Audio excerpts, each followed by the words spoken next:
Hello, I'm Cheryl Espinosa Jones, and I want to welcome you to Good Grief, where we talk each week about the transformations that can come from loss.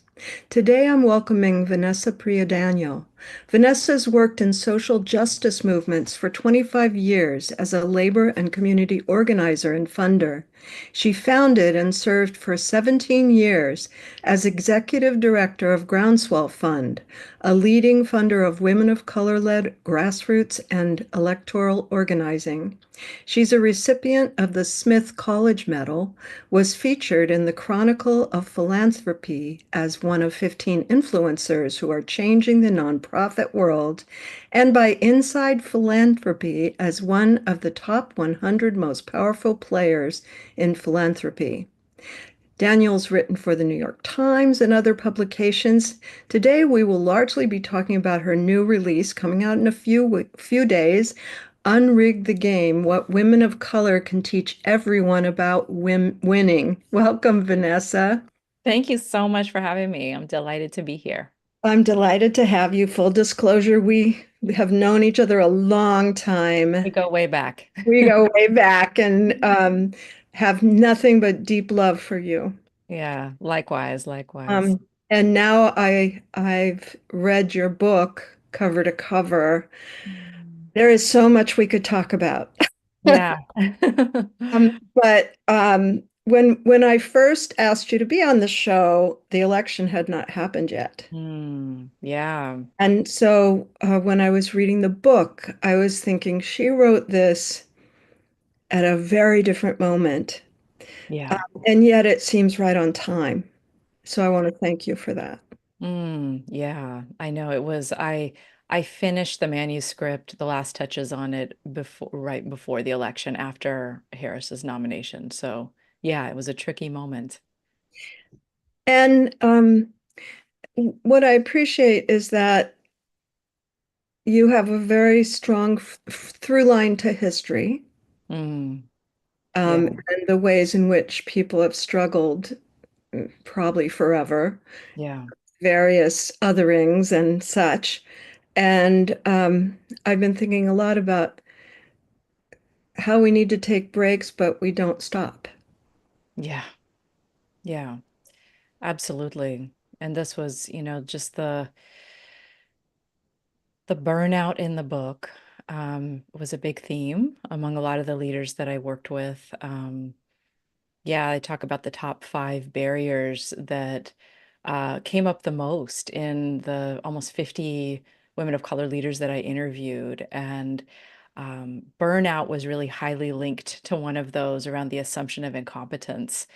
And so, I think this habit, this adaptive habit of working four times as hard to be seen as half as credible, was happening even before. And then you layer first 4 years of Trump, COVID, racial reckoning, climate disasters, all of that on it, and just the level of exhaustion and burnout are really high. And we're losing folks. We're losing brilliant folks, not at the end of their careers but mid-career. And we have to really think about that because that is an incalculable loss that social justice movements can't afford in this moment. I think you're probably aware that my daughter is does very strong work in diversity, equity, and inclusion. Yes. And I was talking with her about your book, Mm, and she said, "I just don't know how she did it. Like, I just don't want to do anything." mm. And she went through all that, and then she wrote a 400-page book. So that's a little endorsement from Amber, but also she's speaking to something Yeah. that I think is affecting a lot of people, but of course it differentially affects different people. Yeah. And I would love for you to talk some about what what you think women of color in particular offer that is not offered by others, and the kinds of things that hold them back. Yeah. And by the way, Amber is phenomenal and she is my Shiro. And that's one of the reasons I wrote this book because I want these incredible younger women of color leaders that are coming up. I mean, we got to leave this better for them, you know? We got to leave this better. Her leadership is tremendous and we want her to have significantly less stuff in her way. So, yeah, I mean, to your question, there are, I was driving my eldest daughter, who Kwali. She's now 13 and taller than me, but at the time that I that the story happened, she was maybe 8, so she was still shorter than me. She was sitting in the back seat of the car, driving her to swimming practice, and I don't remember what we were talking about, but I was explaining something using the metaphor of Moses and the parting of the Red Sea, and um, you know, I would call our family spiritual, but we didn't raise our kids in the church. So some of these stories are not familiar. So I'm saying, well, the water separated. She said, well, what do you mean the water separated? I was like, well, it parted. She said, well, how do you part a liquid? So we go round and round with this. And finally, I said, I don't know. The water was pushed to one side and the other, and you could see the land, and the people could walk to freedom. And then I see her eyes light up in the back seat, and she says, "Mommy, you mean like Moana?" And I said, well, to myself, oh my gosh, we got to do a little bit more scaffolding around world religions. But, to her, I'm like, well, yeah, I kind of like Moana, but also like Harriet Tubman, she took people through the forest, like she made a way out of no way. And when I think about the incredible leadership of women of color, this is the essence of what we do. We make a way out of no way. We make the impossible possible. And, you know, this sort of one of the ways that we really do that is through these three superpowers. And I think about this conversation with Quali a lot because this short conversation with my kiddo is times 100 is what it has felt like to try to explain to many people over the years what is so amazing and unique about many women of color leaders. And because people will ask you their version of what do you mean it's possible to part waters? And they will ask you, like, what do you mean it's possible to tackle things like white supremacy and patriarchy and colonialism and capitalism at the same time?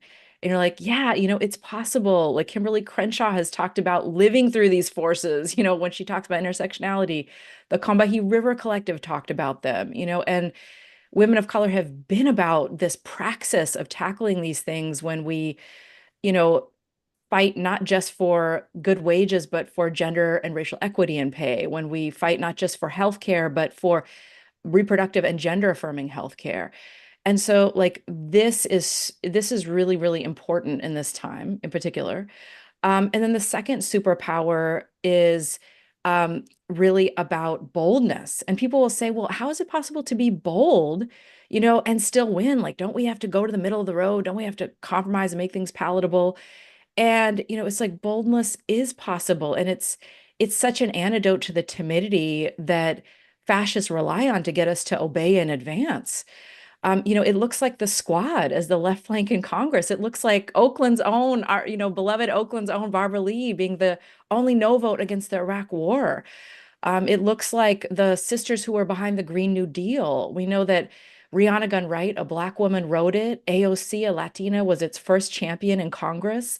Varshini Prakash, a Desi woman, organized youth at the grassroots to push for it. And then when it stalled out, we saw Representative Pramila Jayapal as the head of the Congressional Black Progressive Caucus actually champion parts of it to make sure that they were included in the Inflation Reduction Act. So we now see that the largest outlay of resources for addressing climate change, includes funding for the most vulnerable communities. So boldness matters. And then the last superpower that we see women of color bringing is generosity. And, this is really the spirit of um, fighting in a way that doesn't throw any group under the bus in order to win. It's saying we're not going to leave immigrants or our trans kids or, pregnant people or any group behind. And that kind of tenacity, that tenacity that we saw with the women of color in Oregon who sat down and fought for the Reproductive Health Equity Act there, which is one of the best policies we have on the books for reproductive freedom in this country. And they sat down and said, no, we will not go forward with this if it doesn't include trans and undocumented people. And it jams the gears of this divide and conquer of fascism that fascism really relies on in order to advance.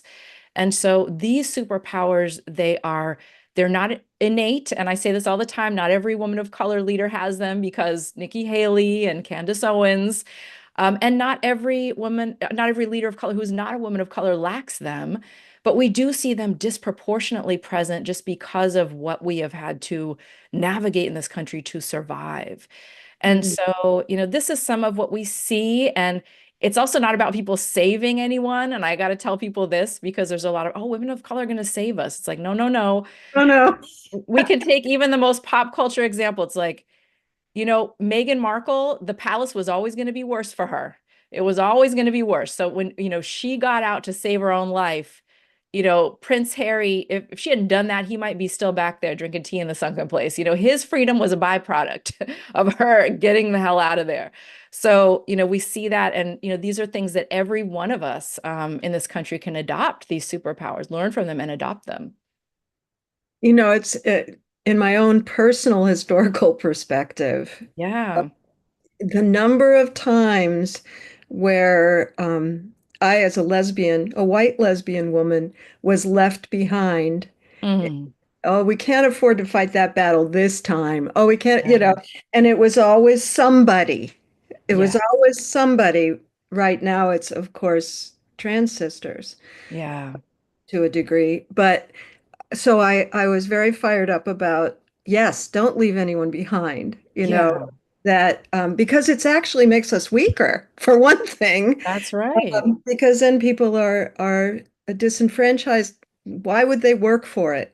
Exactly. Go in and And they press. go for where they think we're weak. And our community, I think about your generation, Cheryl, and we think about who was in those blood banks donating during the AIDS epidemic. It was a lot of lesbians in there, like donating blood for our gay brothers and queer family members who were suffering the worst effects of AIDS. So we know something in our community about solidarity, and I've learned those lessons from my LGBTQ elders like you. The thing is too, though, of course, I see things through a grief lens, right? Mm. So to me, grief can go more than one direction. I think a lot of what you talk about in the work in your book um, really connects with an idea I have that when people are oppressed, it's actually a deep, deep, deep loss. Yeah. And some people, such as yourself, go through the grief, find places to heal, and then make something out of it. Yeah. And other people are just injured, Yeah. you know. So when you were talking about the things that go wrong between women of color, I was thinking about that Yeah. that without healing, we injure each other. Yeah. Would Um, now be a good time to read that passage? yes, it really would. I was just about to. Okay. Yeah. Um,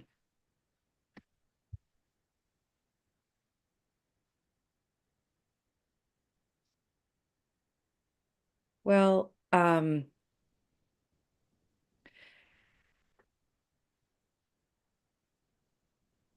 okay. So on March 16th, 2021, a white man walked into three greater Atlanta spas and opened fire, killing 8 people, including 6 Asian women.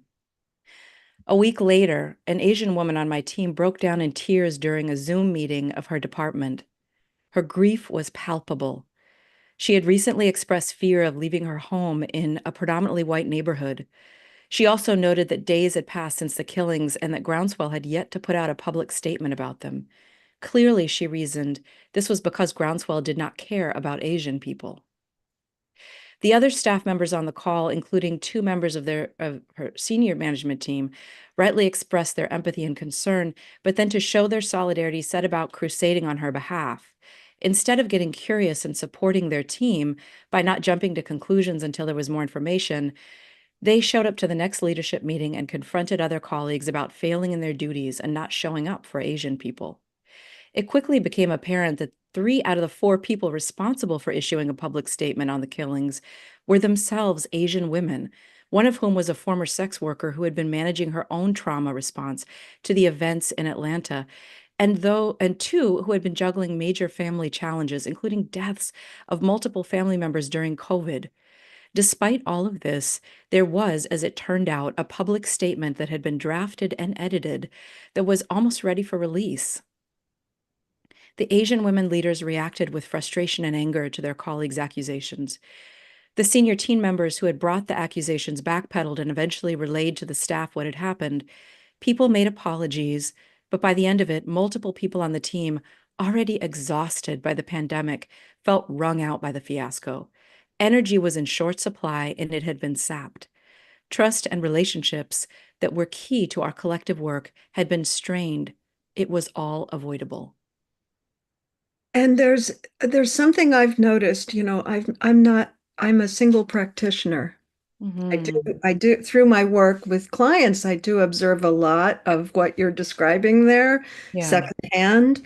But I mostly observe that kind of thing in social media. Yeah. And what's kind of broken my heart since the election is the idea that people are being quiet because they're apathetic. Hmm. Like we're not Right. doing it because we don't care. No, we're taking a minute, Yeah. you know. And some people have to keep going because they have jobs that make them keep going. Yeah. But, boy, isn't it worth some time to process what's happening? Um, and then there's that kind of you didn't care because you didn't do it like immediately. What have you got to say about that? Because it's really been hurting my feelings. Yeah. I mean, I think that it's important to take a beat. I mean, we are exhausted. We have been through um, so much, with Trump, the pandemic, just all of the trauma that we have all sustained. And people in movement worked their hearts out in this last election. And so it is important to take a minute. We can't just plow ahead, and we need to each recalibrate. We need to each understand and kind of take a reflective look with some humility at what we need to learn from what happened in movement over the last few years, at what we need to understand about the opposition forces that we're up against, and regroup and be able to come back at it with a little bit of gas in the tank and with some love in our hearts and some good time also with our family members and our loved ones to rejuvenate. So I think it's critically important. I've been encouraging leaders to really stockpile some rest and some rejuvenation because it's going to be, it's been already a long few weeks of this administration. We have a long 4 years ahead. This is a marathon and not a sprint. And so I think that's really important. Speaking of breaks, it's time for a break. Okay. Listeners, you can find me at goodgriefwithcheryl.com, and to find Vanessa, you can go to vanessapriyadaniel.com. It's VanessaPriyadaniel.com. Be back soon.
Welcome back to Good Grief. This is your host, Cheryl Espinosa Jones, and I've been talking with Vanessa Priya Daniel about her book, Unrig the Game. And before the break, Vanessa, we were kind of talking about what's lost when we leave each other behind, when we don't have a cohesive and broad view of how rights for different groups of people are not in opposition. Yes. That actually it's about everyone having rights.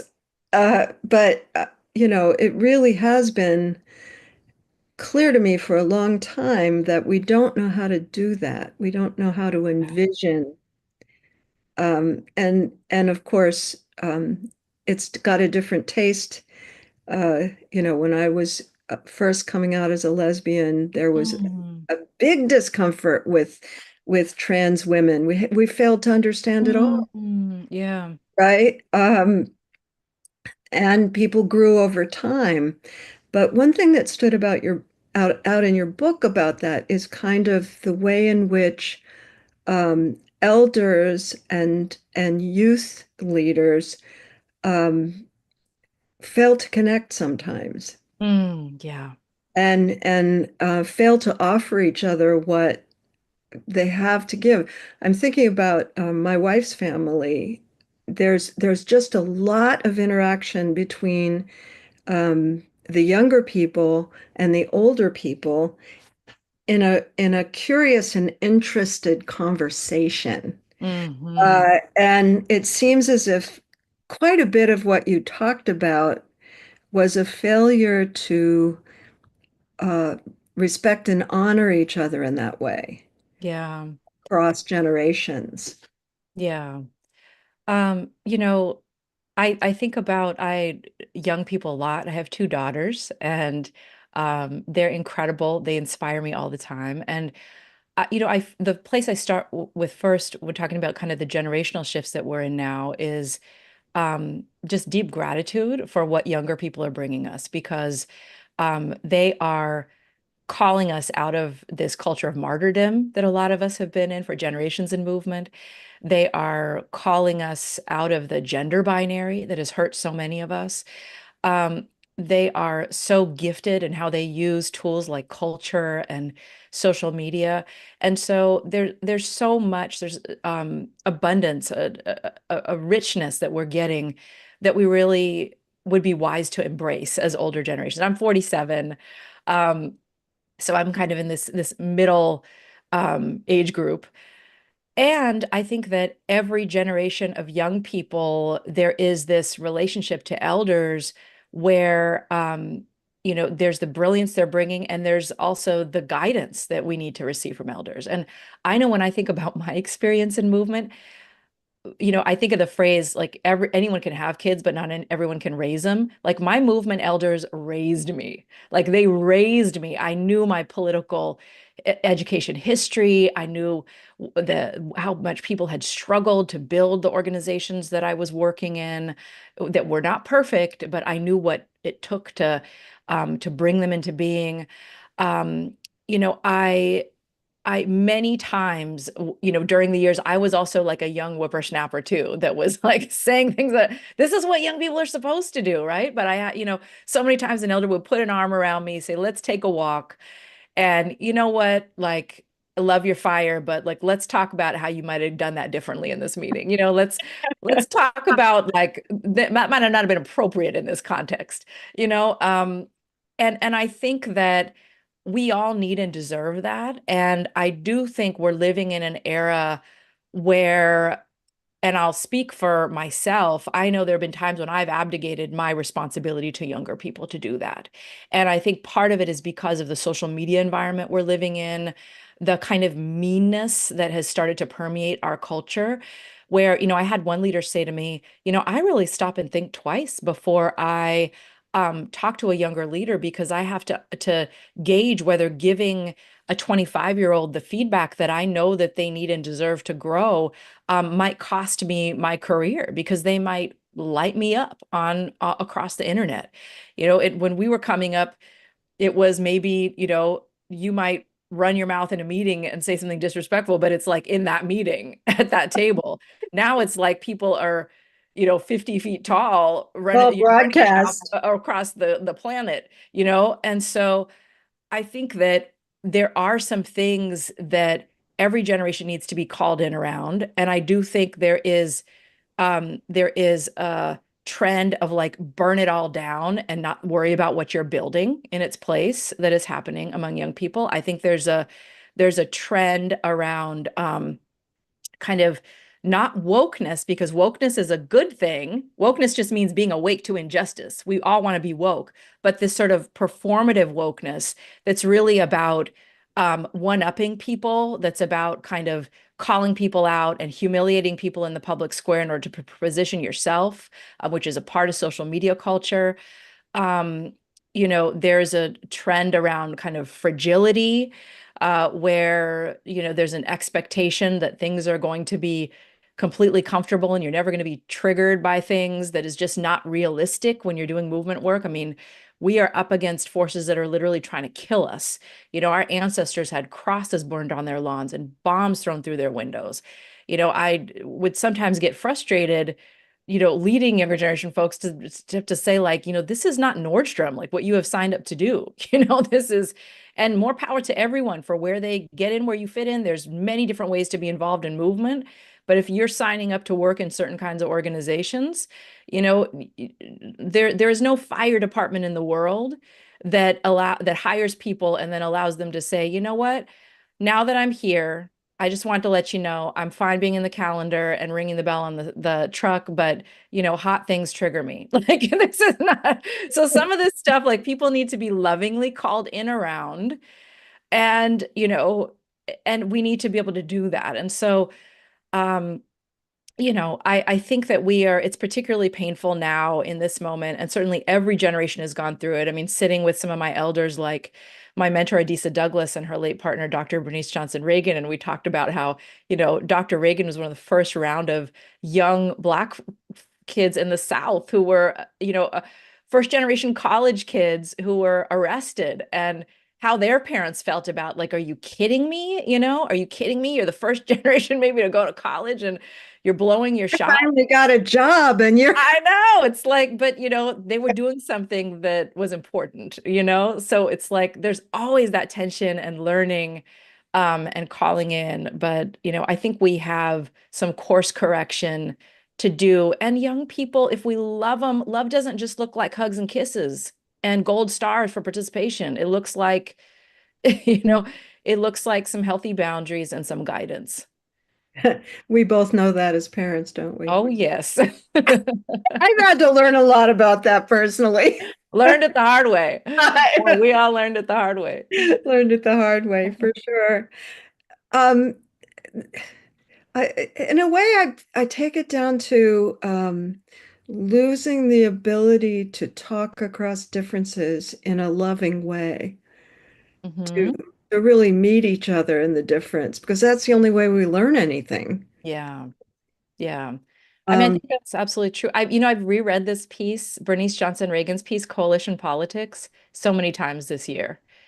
Um, and she talks about that, the coalition is that uncomfortable space where we're, coming together across so many differences, and we don't, it is meant to be uncomfortable, and we have to sit in the discomfort and find grace and find love for each other and find the rigor to work through it. and of course, that takes me back to my dad going to the South and doing all that work. And then when King wanted to object to the war, Mm. he got a lot of intense pushback. People didn't want him to do it. They thought it would hurt the movement.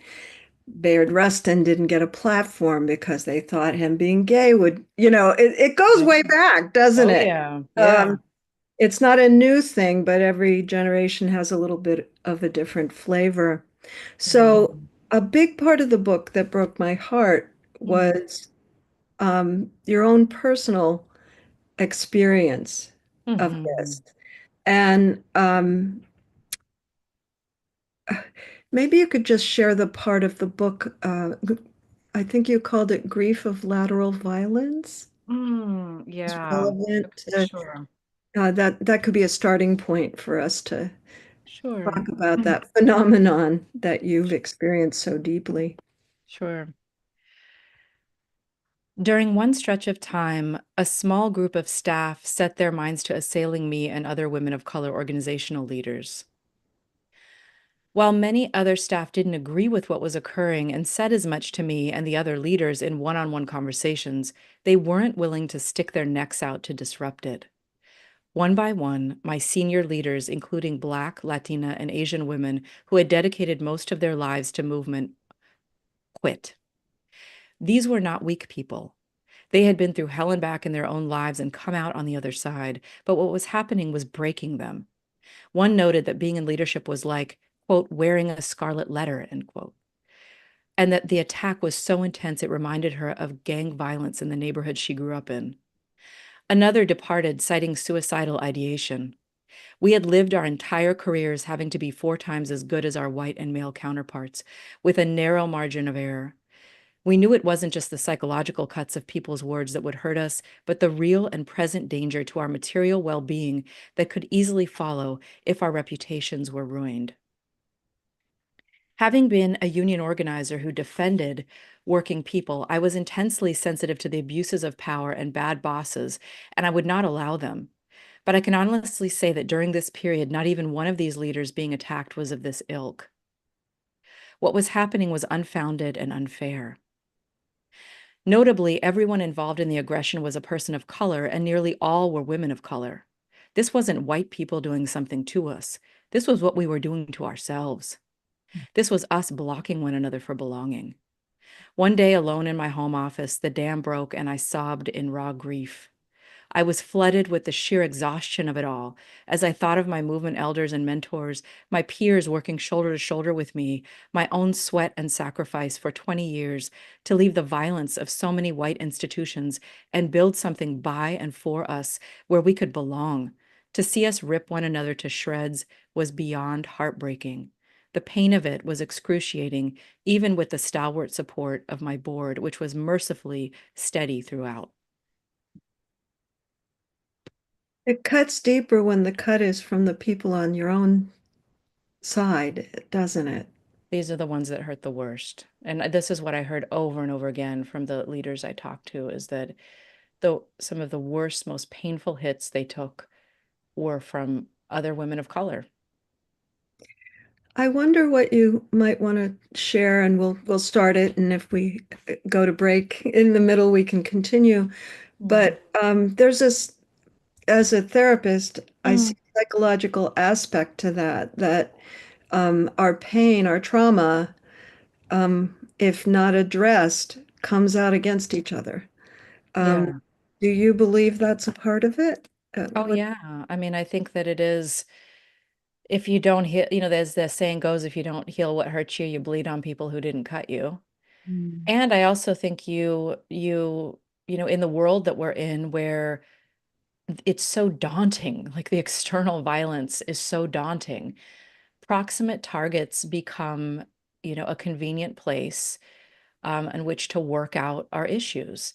And, it becomes almost this theater of resistance within the thimble of an organization to cast a leader as, a tyrant and then rail and tear down there instead of dealing with the Trumps of the world without really acknowledging what's happening and acknowledging also that in the case of women of color leaders, we are going out into a world that's kicking us in the teeth every day, and like tearing someone down who is dealing with that in the structure of society. It's not to give people a pass who are abusive in leadership, and certainly there are those folks. But this kind of tear down of like good-hearted, well-meaning people that we're seeing being endemic in our movements as a proxy for like taking on a Trump or an external target is really difficult. And yeah, that internal pain is deep and how it gets projected.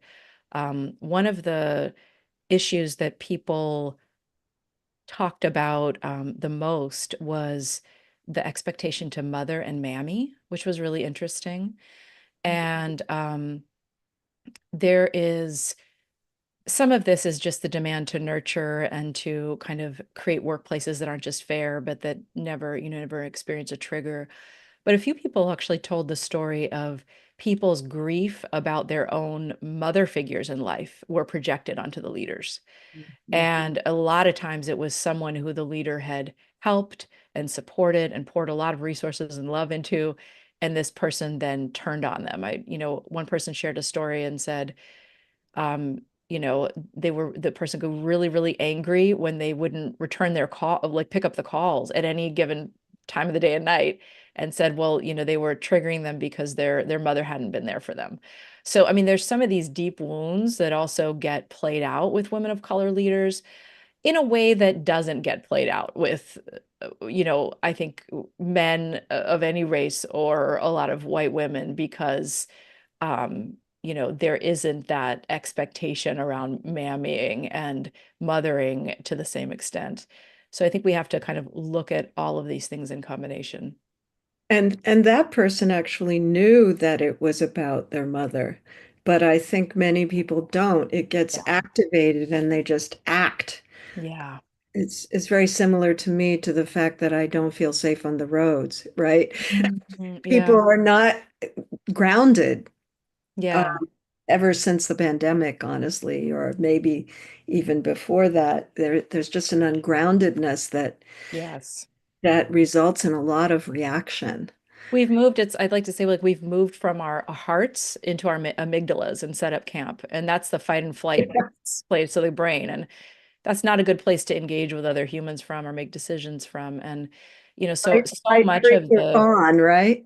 what's that? Fight, flight, freeze, or Fawn, fawn. fawn, absolutely. And the fawning is a lot of the silence that happens around all of this. Yeah, I had to figure out that was actually a defense. I didn't know it when I was younger. Me too. Me too. Me Let's take a break and come back and talk more in a minute. Listeners, you can go to my website, goodgriefwithcheryl.com, or Vanessa's website, vanessapriadaniel.com. Be back soon.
Welcome back. I've been talking with Vanessa Priya Daniel about her book Unrig the Game, which, by the way, love the title. Let's all Thank unrig the you. game because it is there's this other broader context of how power structures get us to turn on each other. Yeah. It's behind what we're talking about, isn't it? Yeah. I mean, it's interesting. When I, created the title Unrig the Game, it's like the immediate thing you think of is like, well, we're unrigging these leadership positions for women of color so they're not so treacherous. But what I've really realized is it's actually multiple levels of unrigging. It's like a Russian doll of unrigging. It's unrigging inception because it's not just the leaders, it's unrigging the forces in our society that are oppressing all of us. And it's also unrigging the dysfunction within our movements. And women of color really have such a strong insight into how we do that so that we can work and fight with our full force in this moment. Hmm. You talk a lot in the book about having a squad, Hmm. having, which since I work in my home, always have, I don't have a big squad, but I see the value. I have kind of a personal squad, I guess, people who Yeah. support me, that then helps me do my work. But Yeah. um, in this particular time, Hmm. there's all this fear of getting called out or canceled or whatever it Yeah. is that the environment does. How do you think that gets developed? How do people coming up now find their Develop their role? squad. Yeah. Yeah. Well, this is and it's like you have to realize I'm 47, so like I'm an old person to my daughter, who's like a 13-year-old. So a younger person may have a Keeps different answer to happening, this, right? right? You Than what will be I an have. elder eventually. Yes, I mean, I feel like my squad and is to me the people who I trust with my life. They are people who love me unconditionally. I mean, they wish me well. They want me to succeed in life. They are there to pick me up when I fall. They are willing to tell me the truth, even when it means challenging me. So when I think about, I mean, some of these folks are like my mentor, Adisa Douglas, my co-parent Trisha, who's there for me. I think of like, Oprah to Gail King. I mean, these are the kind of like people who are just solid, right? And those people keep you grounded, and you can call them and say, God, I did this. It felt off. Was I off with this? Or they just kind of provide you almost like a clear note. I talk in the book about leading as a woman of color is a little bit like trying to hold a clear note with all this dissonance and people always looking at you like you're aggressive when you're just being assertive, you're being cold and mean when all you did was say no, so being able to kind of check and key in with people who help you find a clear note around that dissonance is important. But there's another group that I wouldn't call a squad so much, but it's within organizations or within whatever setting you're leading in. It's important to have um, your top leadership team really have certain qualities. And the leaders that I talk to that have had the most success weathering and navigating choppy waters for their organizations are the ones who told me some version of um, I don't care how skilled or how magnetic a personality anyone is. I don't let anyone near my leadership team, my core circle, unless they are people who have courage and kindness and integrity. Because in the times we are living in, we absolutely need people who are not just going to do the easy and popular thing and follow the swarm or protect themselves from a swarm that is ill-informed. But we need people who are willing to do the hard thing that is the high integrity thing, that is the right thing.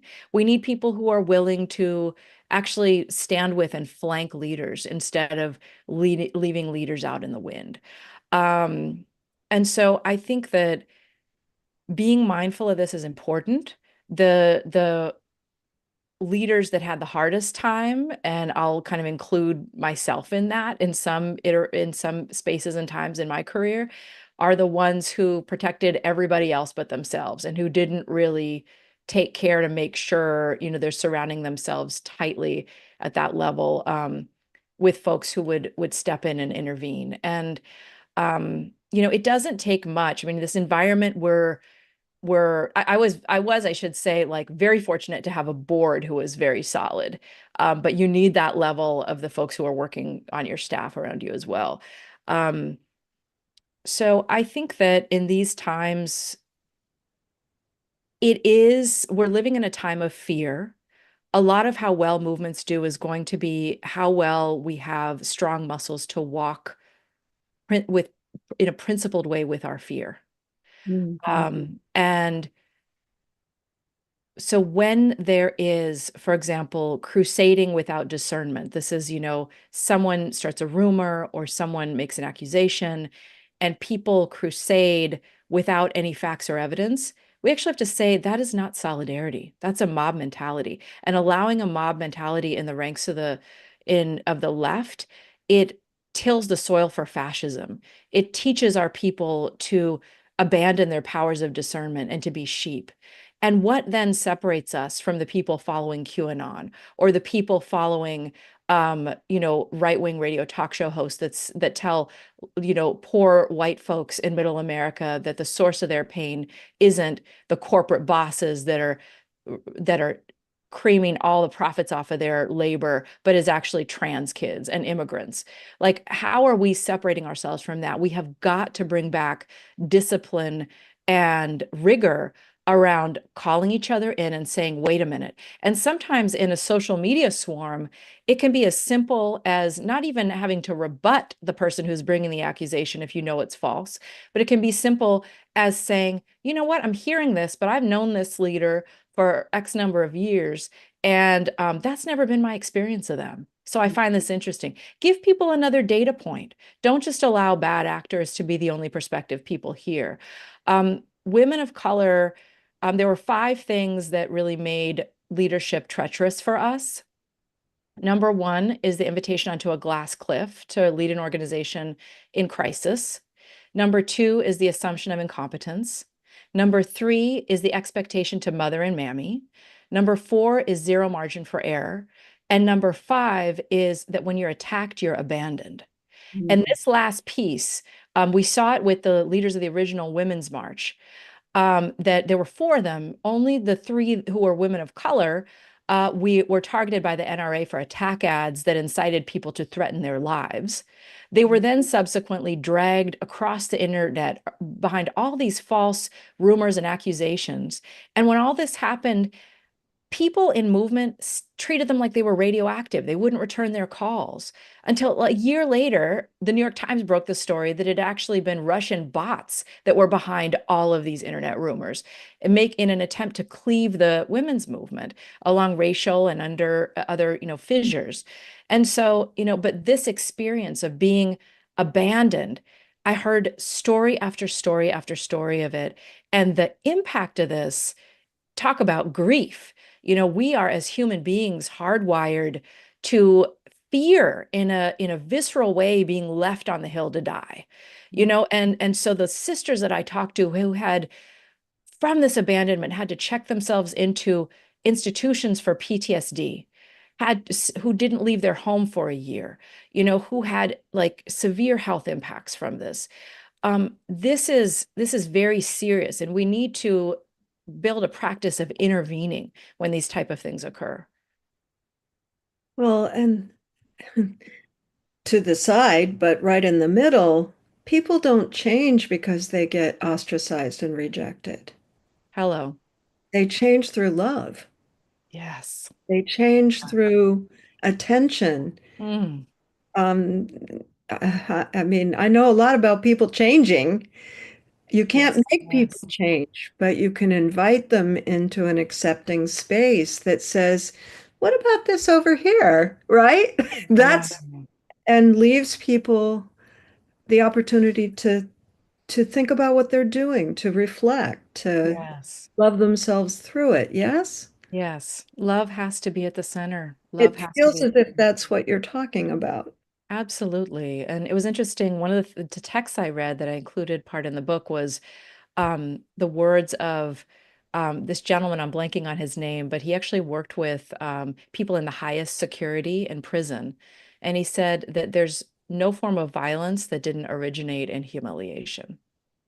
Yes. So, the use of tools like shame and humiliation, to the degree that we're doing that with each other, is sowing seeds for more violence and infighting among people in movement and in the world. And so, we have to come back to love. And as Dr. King reminded us, love isn't a weak emotion. Love is strong. It's not all kisses and hugs. It includes healthy boundaries. Yes. It includes Indeed. affirmation, includes empathy. It's all of it, but that is the heart, and that is coming back to that is also part of how we reclaim and don't allow them to rob us of our humanity. Would you like to share one more piece of the book before we get out of here? Yes, I'd love to. Um, I, okay. I This especially want you to share this because of your little daughter being a part of it. Oh yes. And this is the brilliant Sarah Jones, just to preface it a bit, who's a, award-winning spoken word poet and actress and just an incredible, incredible artist. Sarah Jones had some thoughts on healing from attack following her one-woman show and recent film, Sell By Date, which waded into the highly polarized conversation about the sex industry to invite people into a more nuanced conversation. She shared, when I and my original collaborators, three women of color and Mama Meryl Streep, went to make a film that tried to honor the range of conversations about the sex industry, the attack I received was so merciless on social media, it was a near cancellation. My goal was to say, I'm here to fight the system, not you, sisters. I was attacked from both sides, women from the sex worker community and those in the anti-trafficking space. She sighed as she recounted the pain of this experience, saying, "It was extremely traumatizing for me, and in some ways I have not fully recovered. I was in hiding. I was in so much pain. I felt there was nowhere to turn. After that, I needed spiritual chiropractic. My goal was to be a facilitator of a more unifying dialogue. That part happened as much as I hoped was possible. To watch women who might normally attack one another on Twitter instead being together in person, talking with each other, that was the dream, and it happened. For Jones, healing required being present with her grief of what happened. She shared, I'm sitting Shiva to allow space for the grief. Trauma breaks us down, but grief puts us back together. It's the reintegration. We are not a society that allows us to grieve even the micro traumas. You have to go through the grief work. In the freezing cold of January 2022, my daughter Ife Tayo and I put on our winter coats and gloves and hats and walked down over the crunchy frost on the front lawn. We kneeled down in the dirt at the edge of the garden and dug holes in the frosty earth near the fairy garden. It was uncomfortable work. Inside our home, behind us, the warmth of the fireplace and the couch, where we would curl up and watch a movie, beckoned. Yet this is where we wanted to be. Into each hole we dropped a smooth, brown bulb, covering it over carefully with fluffy brown earth. Tucking it into its bed for winter, Ife said cheerfully. The discomfort of that work in the bitter cold of winter would all be worth it in the spring when we would delight in the blooming of colorful tulips and alliums. Keeping an open heart is not always spa days and relaxing by the pool. Sometimes it's the hard, generous, and patient work of unearthing the pain and bitterness to heal, of planting love, hope, and vision so we can enjoy their beauty in the coming season. What a beautiful place to end for the day. Thank you for being here, Vanessa. I love you, Cheryl. Thank Love you. you too. Go to vanessapriadaniel.com to find Unrig the Game. This has been Good Grief with Cheryl Espinosa Jones. I look forward to being with you again next week for another meaningful conversation.